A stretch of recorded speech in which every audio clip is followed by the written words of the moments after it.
This is the, so this is going to be the exercise that we're going to do. So Carlos, just uninterrupted, go through the clear, and then we can go into the exercise. Sure. So remember that when we're trying to leverage this, we talk about being clarifying, right? It's how do we ask clarifying questions, or how to maybe get clarity around what they're trying to say. We want to confirm that what they're saying is in alignment to what it is you're really understanding from them. So you want to start being curious and just seek to understand. So you could ask an open-ended question by saying, just to make sure that I'm understanding correctly, what I'm hearing you say is blank, blank, and blank. Or help me understand what you mean by this word, right? Because some people might use these jam-packed word, what Hector said earlier, like a suitcase word, where it could mean so many different things, right? Like that, I think that should be fast, that should be easy, or that's too complicated. And just by being able to just pause and slow down and say, well, what does fast mean to you? What does easy mean to you? What does complicated mean to you? Because their expectation of what that means versus what it could mean to you are two different things. And sometimes we need to get clarity around that, which is why we're looking to clarify at this point. So, hey, thanks for sharing that. Help me understand more about what you were expecting. I'm curious what part feels unclear or different from what you anticipated. Just out of curiosity, when you say this should be fast, what does fast look like for you? These are some examples of what you could say to gain clarity.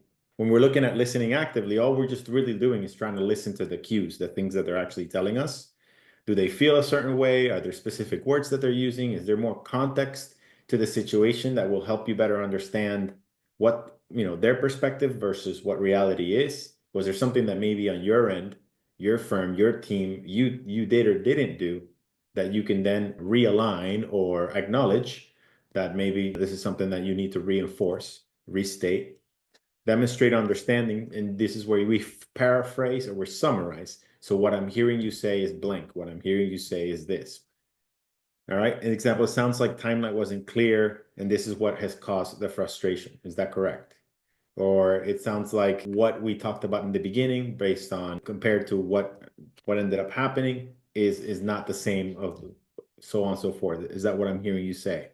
Right. It sounds like your understanding about how we were going to work together was different than what was discussed. So you're just basically rephrasing back what you heard. Well, one thing, Carlos. As we go through the clear exercise and we go into the next letters, especially the empathize part, the align and the reassure. During the listening part, you might not need to immediately respond to with the listening. Like if it's active listening, where the clarification is happening through a dialogue. So sometimes your clarification is just one question and just one answer, and that's enough. But sometimes listening it's a dialogue. So it's a couple of questions sort of built up in each other, like Carlos is doing in the examples. No matter what, active listen means there's going to be one or two really big suitcase operating words, or which is a specific language that actually explains how the customer feels.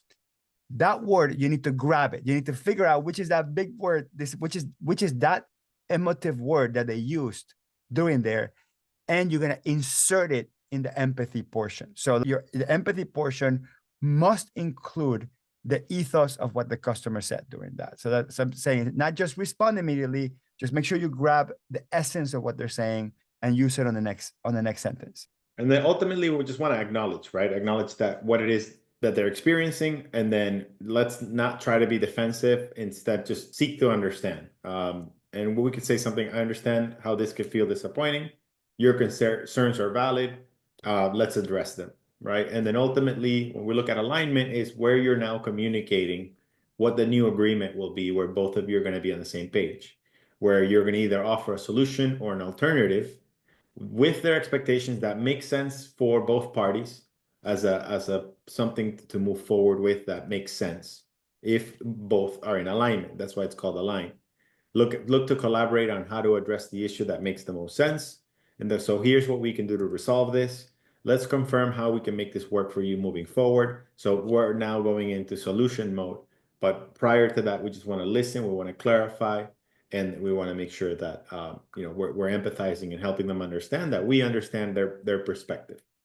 Once that's done, then you're going to then just reinforce your commitment to clear the communication and set the expectations for the future, Try to end on that positive, on an actionable note, you know, follow up with, hey, next time that we meet, here's what's going to happen next. You could say phrases like what happens next is, for some of you who are reading the Exactly What to Say book, that's one of the magic words.